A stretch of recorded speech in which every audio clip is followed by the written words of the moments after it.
All right, hello everyone. Welcome back to the FPL Script. This is our Gameweek 8 preview. We're looking at um, a pretty poor Gameweek 7, reviewing that quickly, and then actually jumping into some serious discussions with JD using his wildcard, my co-host Schadenfreude with a 1 on Twitter. So that's both our wildcards gone now for the season, but still, hopefully he gets to enjoy some immediate impact to the wildcard that isn't horrible. And that's it. As far as my team for Game Week 7, um, I took a hit for Palmer, and part of that is because I just felt like long term, especially if I was going to play the game out, one thing that I was sort of working with was like if I had applied a little bit more of an aggressive or sorry, passive decay, would I want to have Palmer a bit more in the long term, given that I would likely lose the opportunity to go for him, unless I like really hamstring my squad with having a really cheap defense. That was sort of what pushed me to the edge with going for Palmer, and it's pretty close as well considering the Nottingham Forest game, and sort of the context there. But otherwise, it was a pretty flat week because I didn't take the free with Saka, and I do regret it a lot because I think I was discussing it along the week, and I usually do try to take those risks, but I think probably with the season being pretty poor, I ultimately erred on the side of caution and then sort of went with Holland at the end. Everyone on my team was pretty poor. Calvert-Lewin continues to play lots of minutes of football, but I'm not sure what else he does. And that's it really. That was sort of the state of my team. Got 53 points in the end, or technically 49. But yeah, how was your week, JD? Everyone. So first of all, I apologize for this setup. It's a temporary setup, so hopefully people won't be too disturbed by it. But yeah, terrible week for me, which I expected because I didn't own Zaka and I had gotten away with it last game week, so did not expect that to happen twice in 2 weeks.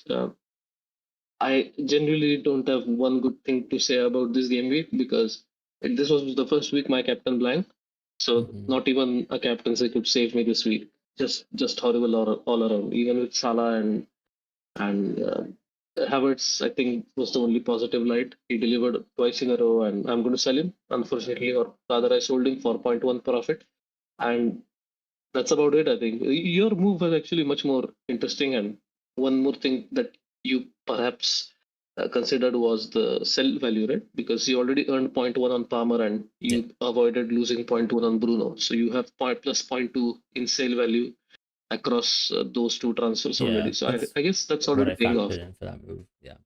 Yeah, yeah, makes sense. Yeah, we could probably move on to the next segment. All right, sounds good. So you're obviously on your wild card. This is the sort of review template wild card on default settings, isn't it? Default settings, but these are my minutes, which is why you can see Okay, Rico Lewis in there. but no Otherwise, exclusions, never have right? him. No exclusions, Okay, correct. great. Yeah. So I'm just going to read it out for people listening on podcast. It's Ederson and Johnston in goal. It's Rico Lewis, Pedro Porro, Leif Davis, Lewis Dunk, and Joachim Anderson in defense. Cole Palmer, Mbumo, Rogers, Brendan Johnson, and Bruno Fernandes in midfield, and Holland, Calvert-Lewin, and Solanke as my three forwards. Which I think is just going to be the theme for anyone on wildcard. I don't see how you can go for anyone other than those three. I mean, Delap is perhaps there's some case for Delap, but Yeah, or even even actually, you know Raul Jimenez I've seen is quite Raul interesting. Jimenez, yeah, Yeah. yeah, Raul Jimenez, Delap, and Kuna are the three players I would say probably are vying for that 6.5 million spot with Mm-hmm. Calvert Lewin. But Ipswich fixture is just rife with EV. So if you don't take advantage of that, I guess the wildcard loses some of its value. So uh, key points before Fran has his say. Uh, Bruno Fernandes and Ederson are obviously not excluded. They probably will be on my actual wildcard, but this is just to show that they obviously are still extremely popular on review EV. Joachim Anderson was flagged on FPL for some reason. He's 75%. Yeah. There's So was some knock Tyler Dibling. apparently. I don't think there's any merit to any of those changes. Very strange. Yeah, yeah, exactly. It was so strange that hopefully he'll be all right because he just dropped in price yesterday to 4.3. None of the algorithms saw that coming, by the way, which was, I mean, if you were one of those wildcarders who just sort of set your team and had him at 4.4, because he was already a popular asset in consideration for anyone wildcarding. Yeah. You would have been absolutely gobstruck by the fact that he dropped in price yesterday. But Wait, sorry, you're saying yeah, Anderson dropped?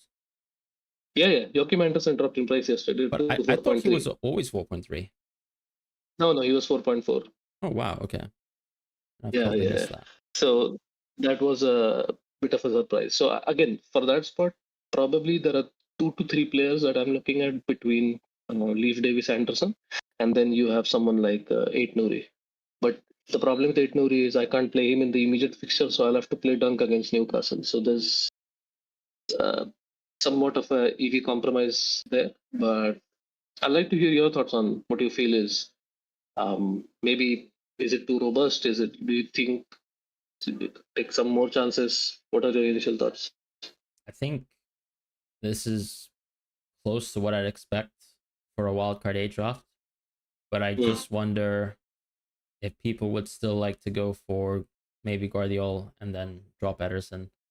Because I suspect if you have confidence in Guardiola's minutes, you still might want to do something like simply going for, like, let's say Flecken plus someone plus a 4.0, or even let's say, I don't know, Kelleher for the short term, but that's excessive. So I'd say just Flecken for now, or even going for Raya, I guess, and then still having a little bit of a stronger defense by having the double city and then one Arsenal defender for the long haul. But other than that, I think these are very strong picks right now. I mean, I can't complain against like the quality of Johnson right now. Rogers, there's obviously some other players that you can definitely go for. But he actually weirdly has a lot of value, I think, just once again with the minutes, because it's hard to say that any of the 5.x players in the game generally truly have good minutes long term. Because we've seen, for example, like Carvalho get benched. We're not really sure about Steve Cooper still, given his previous tendencies. The one sort of team that I think actually looks really, really good right now that I'd probably invest a bit more into, even though their fixtures are mediocre, is a team like Fulham, right? Who've just really impressed at the start of the season. Actually have a couple of players in multiple price points that actually seem pretty good, like Raul Jimenez, even Smith Rowe or Adama, who has had better minutes than him so far. And then you already have Anderson in draft, who actually, honestly, at 4.4, considering Fulham are really decent as a team, it's good value, right? As depth. So why not? I guess what's interesting is a couple of weeks ago, I don't think anyone would have expected that Palmer would have landed on a Gameweek 8 wildcard, because and I really think The that fixtures are if I'm wrong, kind of then bad, right? I can hold my hands up. Yeah. But I don't even think people were really planning Gameweek 6, 7, or 8. And 6 and 7 arguably would have been better windows to wildcard into him, right? But people did wildcard into him on 7, and definitely thought about, the boat being missed on 8. But now it seems like with Saka clearly having worse fixtures anyways, and then actually Son, all of it really hedges on whether he's available and to start for that Gameweek 8 game versus West Ham at home. So if Son is ready to start, I imagine maybe the draft doesn't have Palmer. But at the same time, if you exclude someone like Bruno, then Palmer can still find his way towards your draft, right? So there's a couple things to think about. I guess, have you thought about a world where Son's available to start, and do you end up dropping Brennan Johnson in that situation? Excellent point. And I was coming to that. So if I look at the possible options, and you said Palmer will be dropped, right? Unfortunately, it's not the case. So No, I actually, said he might stay Johnson still, will. but you He drop might stay. Bruno, Yeah, right? exactly. Sorry. Potentially, yeah. Yeah. So it would be Johnson to Son. Yeah. Bruno downgrade to a midfielder, and Mhm. then I will drop Solanke for Liam Delap. Ooh, okay. Because the one bet I want to, or the one thing I want to hedge on is Son being back, Son being on penalties. Okay. And the way to do that is by circumventing Solanke altogether. So I've been itching for a bet, and that bet currently is Foden, by the way. So if I don't go for Bruno, the next best option is Bruno to Foden. And this draft has too much money in goalkeeping anyway. So I will obviously downgrade Ederson to, let's say, Flecken, and Johnston to Fabianski. So that's how I find the money for that. And that is definitely intriguing because, so here's the thing. I don't want to make the draft too intricate that I'll have to spend FTs along the way. So I guess I have to bolster it by getting Palmer for 12, essentially, and getting, let's say, an Arsenal defender for 12 again. Mm-hmm. So The latter is still lacking in my team, but my plan is maybe to start with Raya or Gabriel instead of what I have here, which is how I will save the transfers I would otherwise spend. Now, the biggest drawback I've seen with the way we solve on review is because we don't change the free transfer value between game weeks as we go further away from wildcard. It's not suggesting any moves to me, Yeah. which is shocking. And I'm losing a lot of EV, right, which is on the table.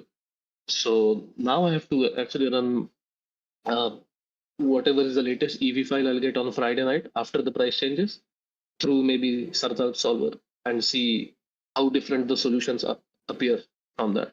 Because I don't see any point in doing it right now. I'll have to just repeat that activity on Friday night anyway. So I might as well do it after the last price changes happen. Yeah, I think so. So you're sort of suggesting, like, in a situation where you roll a couple transfers, it doesn't really recognize that you have that bank of free transfers and that you're not able to sort of spend them to get EV in exchange because it for still that free assigns transfer value. exactly because it still keeps assigning 2.01, for example, Yeah. to a free transfer, and so it cannot find a free transfer which exceeds that limit of 2.01, which is understandable, but at the same time it's very limiting now, and the only way to circumvent that is to use a different solver such as the collab solver by Sartal. Unfortunately, that's a lot of work, but if I have to use my wildcard, I'll have to put in the work, I guess. Yeah. I guess obviously, like, something that I've always done is just, like, run different souls with different free transfer values, and you could reduce, I guess, the average value, and you can still sort of see, like, what moves in the distant future you'd still be forced to make, particularly when you're, like, close to, not valuing free transfers as high as they should be. And so that's why, like, I feel like this season, when you see moves and it's not your top line, but actually it has maybe an additional transfer in it, there's definitely an argument that I think can't necessarily just purely be solved with EV. You just kind of need to, or with free transfers, right? And that sort of value there. And you can probably just ask yourself the question of, would you rather be, like, invested into, I don't know, a pair of moves, or a triplet of moves at any point in time in the season when you've actually planned to roll a few times, and that could be interesting. What I do like about the wildcard too is, like, I guess, would you ever revisit someone like Eze? Like, okay, we said maybe Bruno gets excluded. Is he someone that interests right now on a wildcard? He does, and honestly, if I don't go for Solanke and if I downgrade to Delap, that is the perfect way for me to get some cash and maybe upgrade the Bruno. Not upgrade, but essentially downgrade to a lesser extent from Bruno to Eze. Because otherwise, I would have to go further down to someone like Dibbling at 4.6. Yeah, so that's what that I is found. definitely, yeah. I would consider that. So one more thing, you were mentioning, decreasing free transfer value and solving later in later weeks, right? So one of my observations when I was doing that was, unfortunately, the wildcard itself does not take into account Exactly. all of this. Yeah. So it's all post hoc. None of it is done. Like the wildcard itself is not built considering all of that. I agree with that completely. Which is sort of what I'm saying. Like, if you just reduce the free transfer value and then actually saw what review wanted your team to look like a few weeks down the line, it's exactly like what you mentioned, where you're going to move back into an Arsenal asset. You're going to move back maybe into even arguably a Liverpool one. Like, I don't know. Like, right now, I think Jota is actually probably quite underrated. I don't think anyone's talked about him, but, like, his minutes look amazing, and they've got a home fixture this week. I would actually, like, be tempted to wildcard into someone like Jota, especially if you're going to exclude someone like Bruno, because you just have a lot more choice then. But yeah, it comes down to, if you if you exclude Bruno, and you keep Palmer, then yeah, you're really having to spend within a very restricted budget of midfielders. But if you don't go Palmer this week, there's definitely a couple options, like you said, like with Foden and Jota, and even Eze, that are all picks with really good EV, but obviously varying sort of, I guess, qualities to them. Eze has some perfect minutes.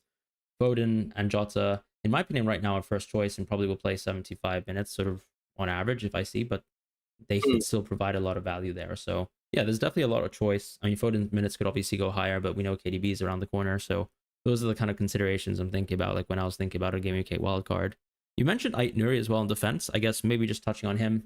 Do you think we're like missing a trick once again with someone who seems absurdly attacking, but his EV absolutely stinks? Like, let's say we know Ipswich is an awful defense, but Leif Davis still has really good EV, right?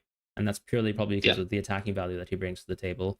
Is there something we're missing with Ait Nuri, or is it just really the case that maybe his, I guess, his underlying numbers to start the season are a little bit unsustainable? It's a little bit of both. So primarily because he's a defender, I still want to err on the side of these numbers are not sustainable for a defender. But on the other hand, I also feel like review perhaps does not have the full weightage of him playing in the attacking position that he is. Yeah, because it's also like factoring last season, there was a gigantic shift in his role and sort of what spaces he was allowed to occupy. Yeah. Exactly, yeah. Or even like at times, I think he was playing like a striker in the FA Cup games, which is absurd, Cup, right? And he's played really good minutes so far this season. Yeah. And I think he scored. Did he come close to scoring a brace? But yeah, I mean, like that's how ridiculous he can be at times, and we know that. So it's always a question that I have in my mind, because when I'm looking at someone like Rico Lewis as well, and we talked about this last week, he's someone that you'd think might have better minutes or better expectations when it comes to like attacking output compared to, let's say, a Guardiola, and that is the case on market odds, but not necessarily the case on review, because I'm sure there's obviously a mix of different weightages to like average positions in the past and things like that. So that is interesting. I think you and I probably agree on these players, because the only reason I bet on Anthony Robinson to begin the season was his EV was so bad, right? Right. But I still thought, okay, like this is a guy who's going to play 90 minutes. I know for sure every single game week. So I'm just going to bet on him for where's Robinson's underlying span for those points that he's gotten? Upsets me. Yeah, I've been definitely lucky for the attacking returns, but I feel like I think maybe Fulham I lost turned out to be a very underrated team, right? As we mentioned, like even the reason why we see Anderson coming back here isn't because he dropped in price. It's more so because Fulham are probably a team that, and now a lot of team strength models rate. Because as far as I can remember, like when I was doing my What We've Learned series on YouTube, like I think the biggest and most improved team was Fulham, right, this season so far. And that's even with like people absolutely glazing over Liverpool this season. So yeah. But I guess obviously with Liverpool, like there's less gains at the top. So I can maybe accept that. But yeah, I think, shall we jump into your sort of simulations here? So this is sort of just looking at your Wildcard 8. Do you want to just explain what this graphic is for everyone here? Absolutely. So I ran on review. There's something called sensitivity analysis, which just adds a little bit of noise to every player's expected value and generates a squad. And you can dictate how many times you want the algorithm to do this. So I ran this for 100 times, and I ran it for 10 evals. So this is, I think, the heaviest solve I've ever done on sensitivity analysis, because it took like 2 hours on a GPU. Wow. So hopefully this is, I don't think beyond the point the processing power can buy you accuracy, but it does buy you precision. So I'm just going to go with that for now and cope on that fact. So I'm just going to read out the top few picks, because this list is absurdly long and it will take us forever to go through all of them. But for each position, let's say the top 5 goalkeeper picks are Kelleher, followed by Verbruggen, then Flecken, Raya, and then Muric. So, sorry, one more thing I should mention is the percentage is the number of, or the percentage of instances that they appear in a squad. So, for example, Flecken at 51% means that he is in 51% of the squads that were generated. So, it is quite a high number, but unfortunately, the only way he shows up is if you pair him with another 4.5 keeper. So, he never shows up as a standalone keeper, because obviously you have to book in a transfer in Gameweek 12 to go from him to Raya or to Flecken, whatever you choose to do. Yeah. So take that with a pinch of salt. The defenders are, for example, we have Tunk, Poro, Rico Lewis, Guardiola, Vandenberg, Leif Davis, Joachim Anderson, Dallo, Ait Nuri, and Trent. Those are the top 10. For midfielders, we have Mbumo, Bruno, Rogers, Johnson, Tyler Dibling, Cole Palmer, Jung Bin Son, Phil Foden, Mo Salah, Rashford. Those are your top 10. And forwards, you have Holland, Solanke, Calvert-Lewin, Vardy, Welbeck, and then Delap. And maybe Wood, I should mention, because a lot of people are probably looking at him for Crystal Palace and perhaps in the short term. But on a wild card, I just don't want to invest in him, knowing that I'll have to transfer him out in a few weeks. So looking at this list again, you mentioned Eze, and the only reason I sent you this long of a screenshot is so that Eze would be a part of this screenshot. And if you look down below, he is third from bottom. So he's above Adama and Soboslai, who is your favorite from this season. Which makes me think maybe there is a world where I want to go with him. Those are my early thoughts.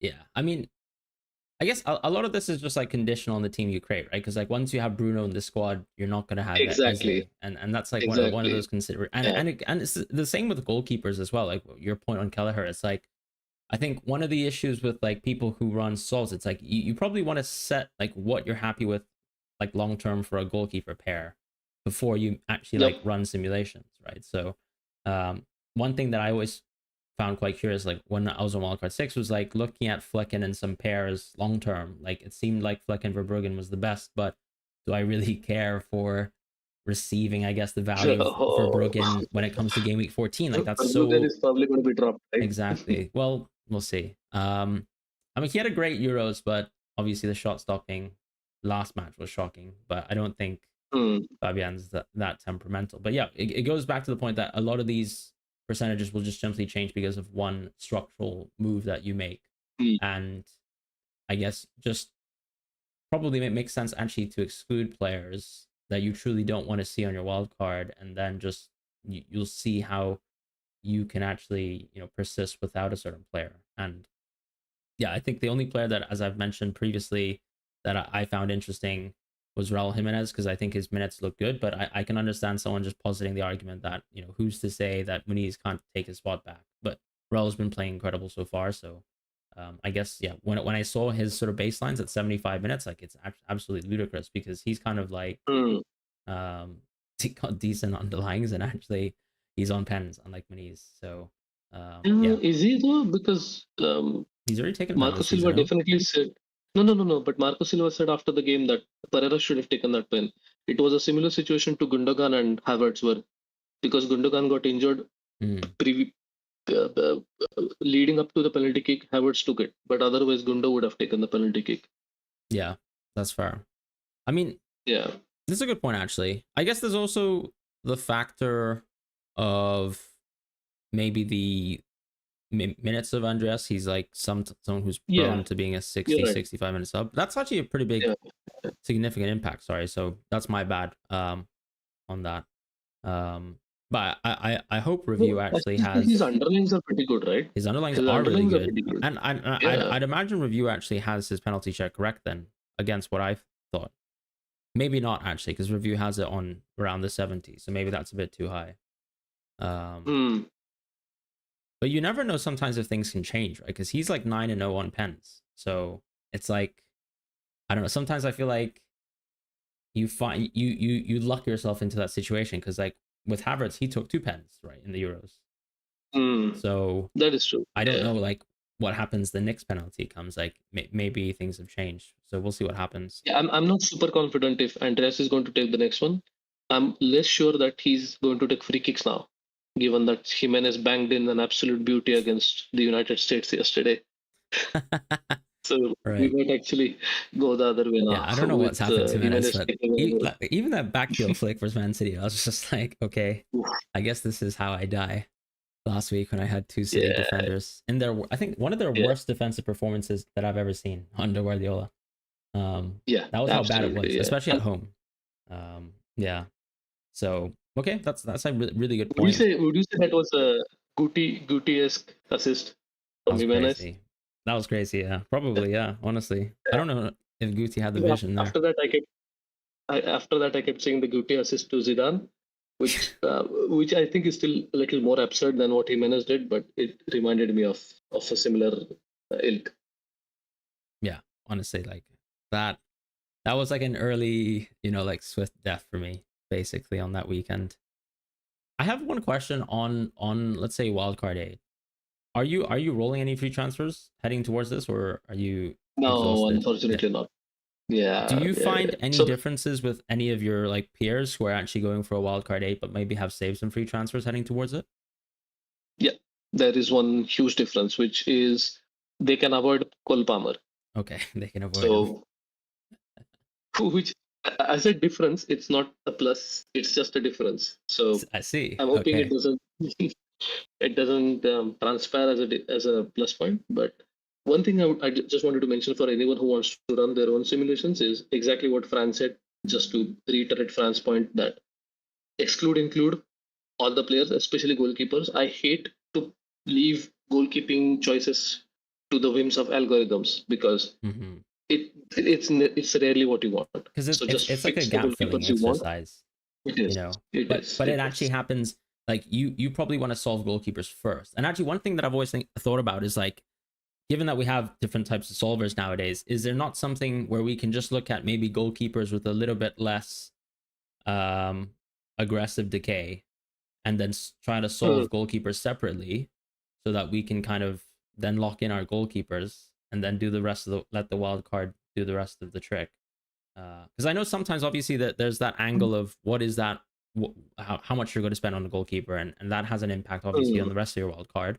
But I think sometimes it'd just be nice to kind of see how good, let's say, a pair is in the long term, right? If you're going to spend, let's say, the additional 0.5, and then obviously how strong a standalone 4.5 is, and then obviously compare that to a standalone 5.5, because that's kind of your tiers right now, right? In terms of the 4.5s, the 5s, and the 5.5s. A lot of people have chosen to double up on two 4.5s, as opposed to maybe an Onana or Vicario, that sort of thing. So it'd be interesting just to see like how good those are in the long term, and whether that has any impacts in terms of changing the solves. If you yeah, have a look at that first. Yeah. Funny you mentioned Onana. FPL, the official FPL account posted an optimal team yesterday, and they Yeah. actually called it optimal, which is quite wild. And Sartal But to be politely fair, was Onana's a been little, great, right? In terms of like the yeah, outputs, I feel like yeah, he always seems to yeah, be yeah, like yeah. every time I look at United doing moderately well, he's always up there. Um, and yeah, No, I like him absolutely, and this is why Delo is still not a, completely out of he's a good pick. consideration for He's me. a good pick, straight up. Yeah, Yeah. yes, yes, yeah, yeah. It is a weird one with And I Dallo think though, that's isn't it? Because uh, I guess with United is still playing really poorly. It's like those baselines are still somehow dropping. I mm, previously thought that he could have been like a really good sort of Poro replacement, because he was like a cheaper Poro at one point, but he's also moved up to 5.1, which is I think why you probably well, won't see him at all on like a lot of the mm. solves now. I mean, like what place, for example, is he in your sensitivity at? He's eighth here, Yeah, and he's 21%, which is still not bad. I mean, yeah, that's still very high. given the fact that yeah, But it's an I think awkward it's price. crucially because Gameweek 8 and 11 are really good for both Spurs and United. And so, like, when I was playing around with some transfers a few weeks ago, and I decided to drop my Arsenal defender, I kind of just realized that, yeah, I mean, I could live with either a Porro or even a Dallo if I couldn't afford, or if I wanted to save some Mm, money in the future. But I think Porro is just more consistently playable week to week. And that's something that I've noticed this season too. Like, it's actually really nice having some defenders on weeks where, you know, if they're auto subbing in, you still have someone who gets like maybe like 2.6 EV a week, 2.7 EV a week, as opposed to like some of the defenders that probably have been recommended, like a Leaf Davis, like that I own myself, to be fair, but I think I'm comfortable with it because I have 5 defenders. But what happens if you have 4.0 and then your fourth defender is actually someone who just has really average EV, like Anderson or Mikolenko? Their EV is never like mm. super high, but it always gives you that sort of auto sub comfort. And yeah, if anything goes wrong in a week, you just have a decent defender, as opposed to like if you had Leaf Davis and they were just playing any match that wasn't at home, for example, like that's just suddenly looks like an extremely daunting thing. But yeah, I don't know if you have any thoughts on that. No, absolutely. So one last thing, and I forgot to mention this when you asked me this question about Son. Uh, Tottenham West Ham is the early kickoff for game week 8, the first game after Mm. deadline. So perhaps we could get some leaks, and I think Ange is that also could so potentially honest, right? decide the team. I hope he To just be says honest. that Son's ready to start, that sort Yeah, of thing. I can't yeah. imagine he'd like I think if Son's touch and go, he's touch and go. But to be fair, He is. 2 weeks ago, I think he was a little bit coy on Son's availability as well, I guess, because No, but I think that was because it wasn't to deceive um, us or the journalists. It was to deceive the South Korea Federation, I guess, in order to make him stay. Because I don't think fair he enough. owes anything to national federations. It's more about Mm, him not lying to the general masses, which I think he's been pretty consistent with. that's a very So interesting point. I yeah, didn't you're think about probably it right. in that sort of way, but that's really good. Yeah, yeah. Okay, I think that's a good coverage of the wild card. Is there anything that you think we might have missed on the wild card? I'm trying to think. So essentially, I think we've covered solves and different kinds of things you can do in review for sensitivity analysis or just in general solving the wildcard. Uh, I don't think there's anything else. I mean, for players, there's just you need to see how long you want to save up transfers. Because, for example, if I start with 8 Nuri, review is insistent, like already, because You his just EV sell is them. low. Yeah. Review just wants me to transfer him out to Calafiori or Gabriel in Game Week 12. Okay. So if I don't do that, which is what the draft earlier we showed had, which does not have 8 Nori, then you don't need to do any moves till game week 18, which is absurd. So obviously, I'm trying to triple up on Arsenal in game week 12 and maybe get a Liverpool asset as well. So we'll see how we get But there. that brings up a good point though, because so are you thinking that you're going to keep Haaland for the foreseeable then, as I opposed think to like so. transferring him out as soon as you have a bank of 3-4 transfers? What's the sort of, I guess, like, have you opened your eyes to that? What's the plan in those situations? Is it actually ultimately about Salah as well, and how good his minutes are? Sorry, man. I'll be back in just give me a minute. That's all Sorry. right. Yeah. I'll probably take over here. But that's something I thought would be quite interesting, as a discussion point for anyone who is on a wild card, or anyone who, as even Harry in the chat has mentioned, is what are people's plans to bin Haaland off? Because on, let's say, game week 10, it's viable, particularly if you rate, let's say, Salah's minutes. But Liverpool are in an extremely fixture dense period around game week 10. So I think when you're looking at, let's say, Salah's minutes being really strong on, let's say, any sort of expected points model, that has to be factored in, like whether he's truly an 89-minute player over this run of games, because they really have a tight schedule. So I'll probably actually just quickly look at Liverpool's fixture schedule just to sort of, iterate my point. So, for example, they play Chelsea on Sunday, then Leipzig, then Arsenal, and that's the space of 1 week. And then it's just like every 3 days they play a match. Brighton the EFL Cup, Brighton again in the league, Leverkusen 3 days after that, and then Aston Villa. So there's really no break for Liverpool up until they actually face Southampton in, I think that's game week 12, right? So Yeah, 12. Yeah, that's yeah. that's a that's a pretty tough period to sort of buy into the idea that Salah is just going to be amazing on 10 and 11, where he's critically going to be a better captain than Haaland if he plays all the minutes. But it's very plausible right now, from what we've seen, that Haaland actually plays maybe more minutes than Salah anyways, and that actually you're not getting the sort of captaincy EV gain, differentiation there with by moving into Salah, and that's going to cost you a lot of money, and it probably also closes you off from owning Haaland for the foreseeable, because he's 15.4 and it's really tough to get there. I think people who wildcarded on 3 are some of the classes of managers who've actually rolled up 3, 4, 5 transfers, and now they're looking at it, and it's a very tough leap of faith to make, and it's a question of, I guess, eval versus EV, right? Like, what you're prioritizing, because I don't know. Do you have any thoughts on that yourself? Yeah, so I'm just wondering. Sorry, I had to get out from my desk. So just to close off the topic that you mentioned about Holland. So previously, I was getting Holland out for Isaac around the time that you mentioned, where Mm-hmm. Salah becomes a better captain. But I just don't see how I'm going to get out of Holland and get into, let's say, a structure where I have Salah and Palmer. I would rather have Saka and Palmer, and I think that is much more gettable by doing, let's say, Foden to Saka and downgrading someone else. So it's it's really tricky, which is why I think the Friday solves that I do with a variety of conditions is probably going to help me out, because I need to prepare for the worst case condition, which is international break. between game weeks 11 and 12 will bring about some uncertainty again, Yeah. and how I should navigate. And I think you will be in the same boat as I, perhaps with one additional transfer, because next week you'll have 2 free transfers and I'll have one. So actually, when we get to the next international break, hopefully you'll have 5 and I'll have 4, and we can probably better plan it out. Yeah. And I'll have Saka still, so it's all good. Yeah, exactly. Yeah. No, I'm kidding. But yeah, I mean those are interesting arguments, and to be honest, Nomium's performed perfectly fine so far. So like, congratulations to anyone who's actually on that sort of team structure. Definitely winning. Mm. I can. There's like the argument of like, do you just continue to bet against basically the 180, the 200% EO, which is a very very easy way to grab risk. Probably not so free over the next 2 game weeks, but you know that's viable. Or you kind of do what I guess like Andy Martin is doing, which is I think he's pivoting back into Holland, and he plans to roll back out of Holland in a few weeks' time. But who's to say we'll have those free transfers so disposable? But we'll see, I guess. Is the main point. Shall we move on to quickly captaincy, or shall we discuss actually price changes?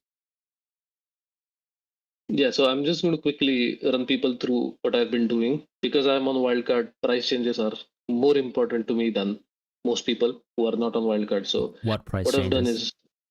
is what that's the next thing I was coming to. The It's only been so win from bad. Oh Wildcard my God. 6 for me so far.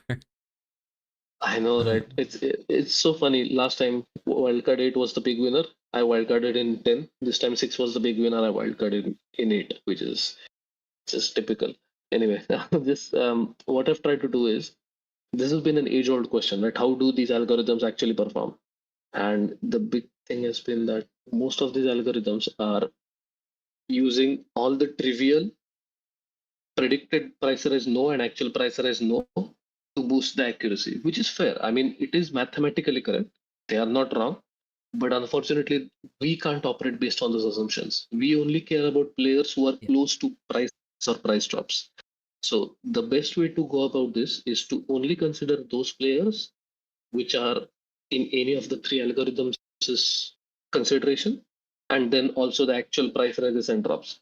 That way, the set of players that are being considered every single day for this price tracking algorithm are, let's say, more realistic numbers. And that's how we are able to get data for the past 11 days. So I've started the day I hit the wildcard button, and I've been posting these stats every single day, aggregate stats. So I think you have between 5 and 15, right, which is 11 days. And that clearly shows that in accuracy and precision, the hub algorithm is leading currently. And for recall and F1 score, FPL statistics is leading. And okay, so we have a brief description of what each of those metrics means, but I'm going to try to explain it in even simpler terms, because accuracy obviously is important. We want to see which algorithm, if I give a player, which algorithm is able to tell me correctly if that player is going to drop or rise or not. So that's basically accuracy. Precision is, I want to track only true positives.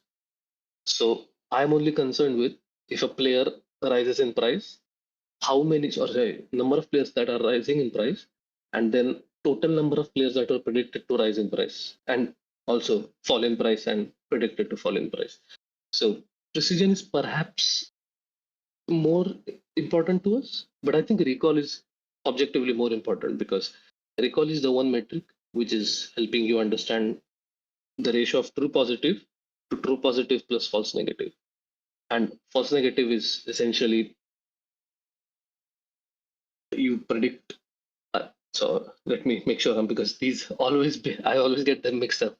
So true positive is yes, yes, predicted yes, actually yes, predicted yes. I think false negative would be predicted no and predicted yes and actual no. But I might be mixing them up, because for some reason it's not very clear to me. I can probably correct this with a timestamp if I've mixed them up.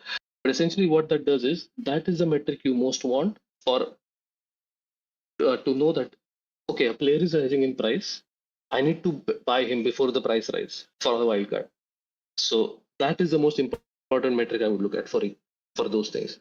So statistics, what statistics does, which is quite interesting, and I've been very amused by what's happening with that, is they overestimate. So they will estimate, okay, 3 players are rising in price, but 2 of those actually do, which messes up their accuracy, because as you can see, they are the least accurate amongst all the algorithms. But that's actually important for us, because I would rather have all of them, and when 2 of those rise, then the third one I can probably discard and get someone else. I know it doesn't work out this perfectly every single time, but it does. It did in these 2 weeks, because fortunately there weren't clashes where 2 players with um, let's say Palmer and Saka both weren't rising in price. Palmer rose on Saturday and then that's it, and Holland rose on Friday before the deadline, and that's it. So we didn't have these clashes where I had to transfer out a player because statistics was saying he's going to rise in price, which worked out in my favor. And then F1 score is just a harmonic mean of precision and recall. So it tries to balance the 2 values, which is of some importance. But I would say that between precision and recall, you probably are covering most things. So I've explained recall poorly, and I'll go back and see what I missed out on, and probably give a brief description in the YouTube comments. But other than that, hopefully people can get something out of this. I think so. A false negative, as far as I understand, is like if you just say if you I don't know, describe someone incorrectly. I say no, they're actually, and it is yes. thing. Yeah. Yeah, exactly, but exactly. That's why I said it correctly the first time around. Yeah, you're right. Yeah. So I think and it probably is the most important, because well, I mean, it really comes down to, I guess, how you're farming some of these price rises and falls, to be fair. Because one of the things that's always tricky, particularly now that players are so well priced, is I think it's not so simple. I mean, it's much simpler on this wild card because you're gonna go Holland, but on the weeks where you're choosing between, let's say, Holland and Salah, it's really frustrating in the past for me, deciding between who am I holding between the two, how things will move price rise between the two, and then obviously basing the rest of my wild card on other price rises. But I remember the thing that really broke my Havertz draft was Havertz getting that rise, which was predicted by, I think, statistics and even Hub, but I just I couldn't do it because Jackson was also gonna get a double price rise. It just meant that I wasn't rich enough. Ultimately, was the big problem, and I was sort of hoping that Havertz would make it without a price rise for wildcard 6. But yeah, that was tough. But I mean, I guess this is a very helpful exercise, because we're gonna have. Would you continue to track stuff like this in the future, or what are your plans after this wildcard?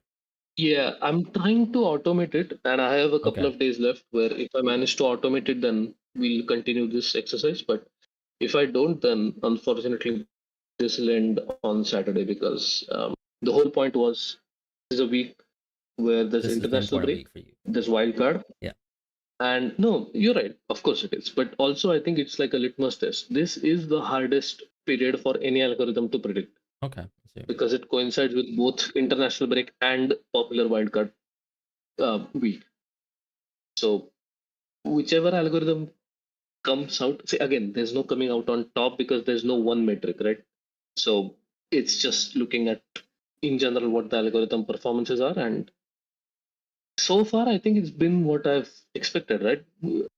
I've always been espousing hub algorithms as qualities, and statistics has always been one of my go-tos. So yeah, that's what we've been seeing until now. And by the end of this exercise, I don't think a lot will change, because we only have a couple of days left now, and not a couple of days, but 3 to 4 days.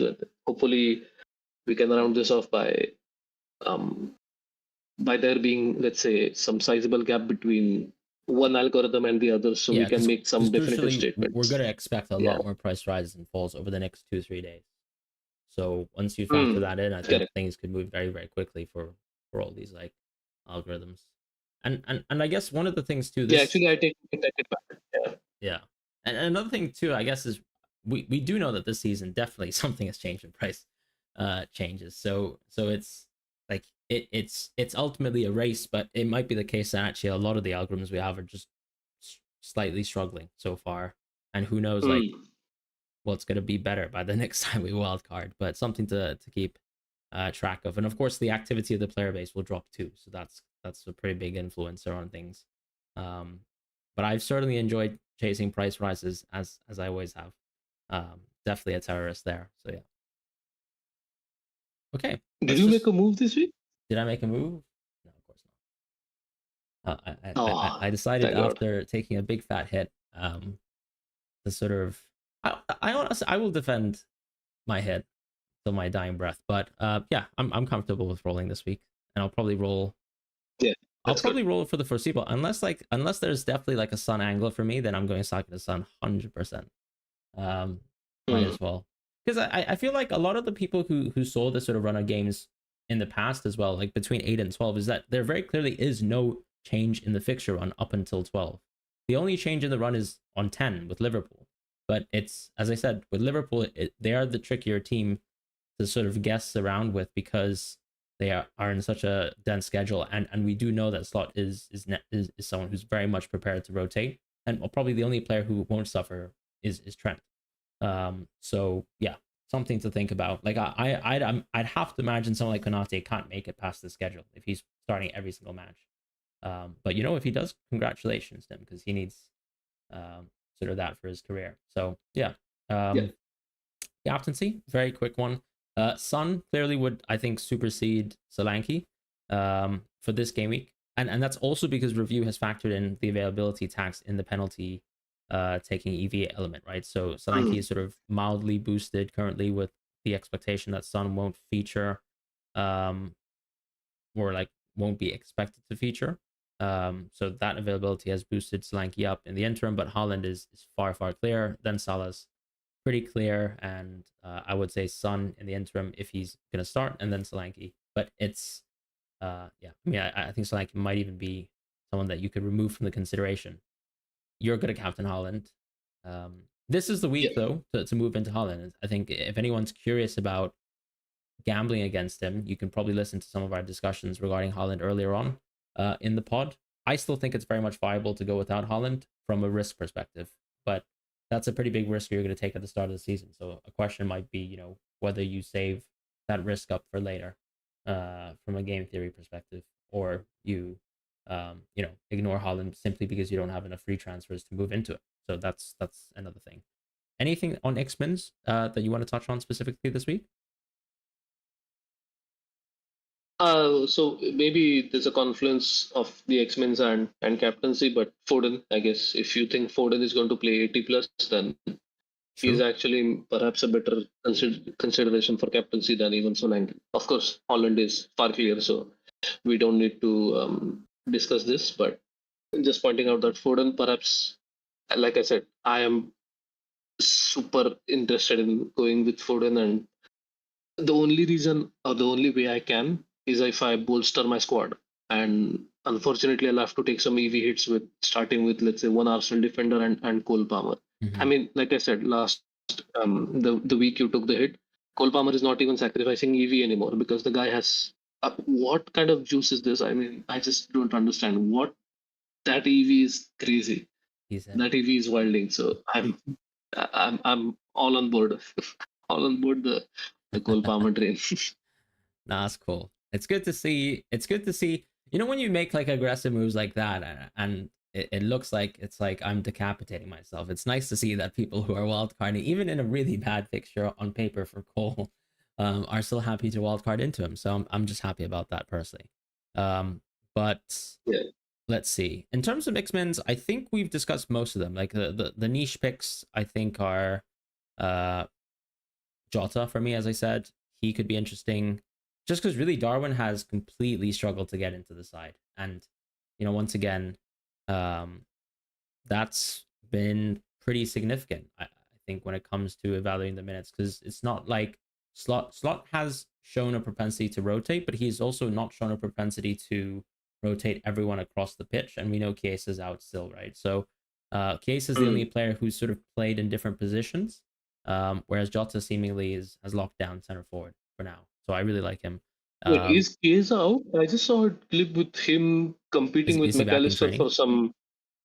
for some like 20-30 yard dash or something, and they both reached there at the same point or something. I Maybe think that was an old he clip, might but be I ready remember to seeing a feature clip. versus Chelsea, but he clearly was.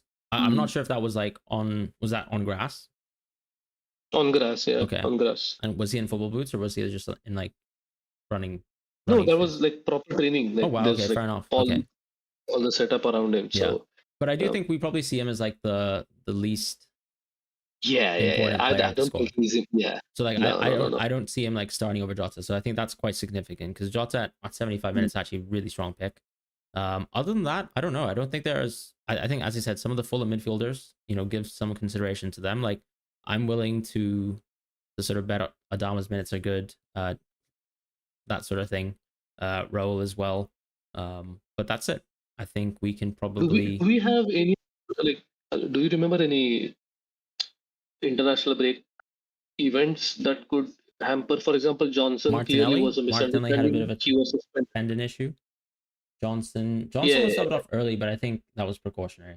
No. For the next game, he was suspended. People Oh. were saying he was injured, but he was actually suspended for that's that what I'm game. saying. He was suspended, but he was hooked at halftime, right? For the game he scored in. Okay, So I see. that's why people were Okay, pointing okay, out to the injury, but then I think people just said that yeah. that was precautionary anyways. So yeah, obviously after that he I was see. suspended, but I think he'll be fine. I guess the other point would be Martinelli, as I said, that probably has a small Yeah. boost on Trossard, but that's only really, relevant to people who I guess went for a bit of a short-term punt to Trossard or Martinelli. You probably have to make a move or not to make a move in the short term in both situations, but I think that's it. I think one player I would mention who is 11th on the sensitivity analysis in midfielders is Garnacho. And he didn't go away with Argentina, but I think that has something to do with the fact that he barely plays for Argentina. Yeah, he basically sat on the bench for the entire Copa America, right? So exactly. So I think he just skipped it because he's not going to play anyway, so might as well just stay back and. They've also called up some other young talent like Thiago Almada, things like that. Almada. Yeah. I don't know actually. So maybe why don't we revisit this? I mean, we kind of touched on this topic. Do you think it's still just way too dangerous to jump into a United winger because it's like 2 out of 3 every week? Yes. Yeah. Okay. Then that's that discussion sadly killed. Yeah. I guess you could always get the EV out of it because it just seems like United players are with really good EV as long as they play. Yeah. But there's always going to be, I think, spurts in terms of periods over the season, particularly under Ten Hag, where you're just not sure what the minutes are going to look like. Suddenly it seems like Rashford is starting to get good minutes and suddenly he's hit with the benching. And I think that's literally applied to all the players so far. So I don't think there's, I don't know. Do you think, have you struggled, I guess, with predicting Man United starting lineup so far? Yeah. I have struggled badly because last season I was trying more to predict what Ten Hag was going to do. And this season I've been very obstinate and trying to predict what we should do. Okay.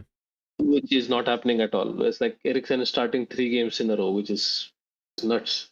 Yeah. So yeah, my accuracy has definitely suffered as a result. But speak on your left back situation briefly before we close the show with some Q&A. Yeah, Shaw is back in training.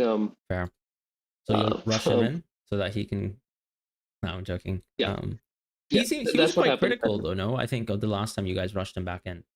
So I can't imagine that's going to happen again.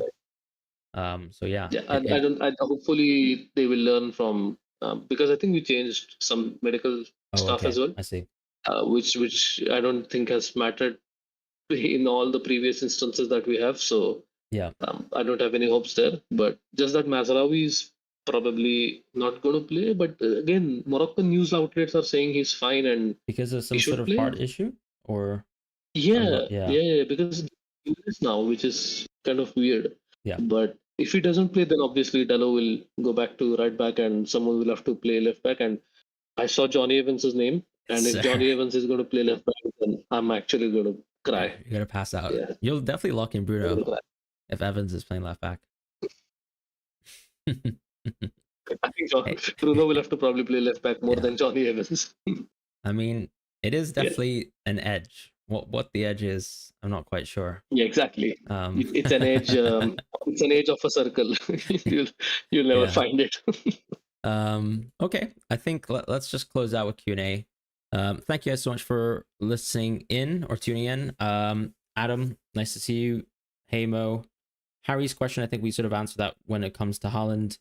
I guess 12 and 13 make sense as other opportunities to bin off Haaland, but I think it's good. I think it's going to be a perpetual argument this season, right? You can carry Nomium for many of those game weeks. You can carry Haaland for many of those game weeks. It comes down to whether you're like willing to sacrifice those FTs. And I think that goes many different ways around. Like you can choose to, for example, be moving between, let's say, Arsenal and Liverpool defense and City defense over the season, or you can choose to be moving between Haaland and Salah for the rest of the season. Yes. I think there's lots of choices to kind of get EV that you can take, and it comes down to sort of your risk appetite too, because the captaincy is a huge swing and a huge, surplus of EV that you could get that's free. Carlos had a question which was, for free, would you swap Havertz and Diaz to Wood and Foden next week? I probably would, and that's simply because Diaz, I think, isn't going to start. That's my intuition. I think so as well, because he's playing. He's playing Bolivia, or did he play Bolivia? No, he has They to play. played Bolivia and they actually lost, which was a huge upset. Sorry, my bad. But they did play My bad. Chile And yesterday. Bolivia actually has had good results. Like I saw, they won their last 3 games before they got thrashed by Argentina yesterday. Yeah, before Messi dropped Absolutely mauled. a deuce on them. Oof. But look, Luis Diaz did play yesterday, and he did play versus Chile. Yeah. So yeah. So he was subbed off a little earlier, though. If that sort of changes people's minds. But I think another thing is just, look, simply Gakpo is there, and he's not a joke in the same way that I guess Darwin right now is a bit of a joke under slots Liverpool. So oh, you know what? An interesting tidbit. Van Dijk was asked to build his perfect Liverpool player. Yeah. And for dribbling, he chose both Diaz and Gakpo. So make of that what you will. Fair enough. And that might be just a good assessment of what that left wing situation is right now. And then I think so. Yeah, that transfer makes a lot of sense, as well as Foden to Palmer in Game Week 12. I think anyone who's like, even like Son is a bit of a rental up until Game Week 12, right? If you're going to ignore Palmer, and it's perfectly fine to do so with Son or Foden, I would say, in the interim.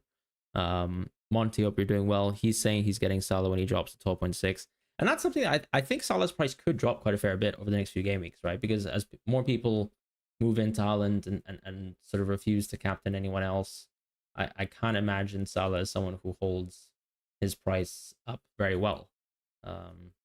Any thoughts? Yeah, so unfortunately, all the price algorithms have suffered a lot because of Salah. They predict almost every day, they've been predicting him to fall in price, and he hasn't. Which, like you said, which is why I walked back my initial statement that I don't foresee a lot of changes. I think the changes will come in the next 2-3 days, because that's how it always has gone in the past as well. So not hopefully, because I already sold him, so it doesn't matter to me. But I think you're right. At least 1 to 2 price drops should be expected for Salah. Yeah, is that like that Guardiola price rise that we've all been waiting for? Oh God, yeah. I think potentially he could today, but again, like I said, the algorithms have not been too great at this. So, I mean, Guardiola and Lewis are the top 2 right now. So, there's definitely hope. And Salah is again predicted to fall by statistics. Okay. And Hub as well today. So maybe both of them will cook. Yeah, tonight's tonight, and to be fair, we're much closer to the deadline, and I think that's one of the unfortunate things with the international break. Like in terms of the actual, like I guess true positives that you have, like is there aren't many, right?